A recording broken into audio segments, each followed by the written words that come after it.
I found that with depression, one of the most important things you could realize is that you're not alone. You're not the first to go through it. You're not gonna be the last to go through it. And oftentimes it happens. You feel like you're alone and you feel like it's only you and you're in your bubble. And I wish I had someone at that time who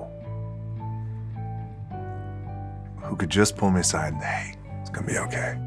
It's gonna be okay. So I wish I knew that. Just gotta remember. Hold on to that fundamental quality of faith. Have faith that on the other side of your pain is something good. When I was 16 years old, that was the last time that I was arrested. And at that time, we were at an all-time low, I think, with our family. And at that time, we were living in Bethlehem, Pennsylvania. And I am already a pretty big boy, 6'4", 200 and maybe 20, 25 pounds. I had a very bad mustache. I had a chip on my shoulder.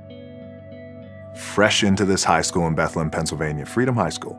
I wanted to use the bathroom, but I didn't want to use the regular boys' bathroom because the boys' bathroom smelled like smoke and all the other fun stuff that boys' bathrooms smell like. So I'd go into the teacher's lounge and a teacher comes in. His name is Jody Swick. Tough guy. He says, hey, you can't be in here. I kind of pause, look over my shoulder. Okay, I'll leave when I'm done. And I continue to wash my hands. I slowly dry my hands and I walk by him and I kind of just looked at him. I walked by, he looked at me, didn't say a word, but he was fuming. I went home that night and I felt bad. I just felt bad. Very next day, I found him and I went to see him in his class and I said, I just want to apologize for how I acted yesterday and I'm sorry. And I stuck my hand out and he looked at my hand and looked at me, looked at my hand again. He shook my hand. I'll never forget that shake. He wouldn't let it go. He said, I want you to do something for me.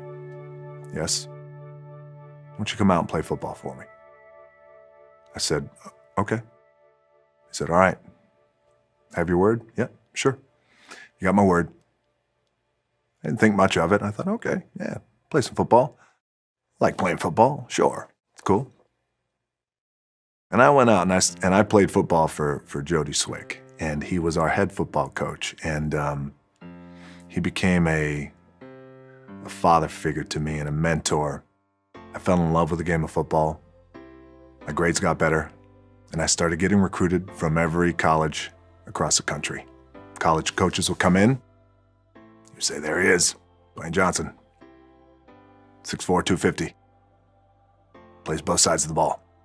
Very aggressive. My thought process started to change. That's when I started thinking about goals and what I wanted to accomplish. And I love that man. I'll never forget the impact that he had in my life. And the reminder and my takeaway from that amazing relationship that I had was the empathy that he had for a punk kid who treated him so rudely and disrespectfully.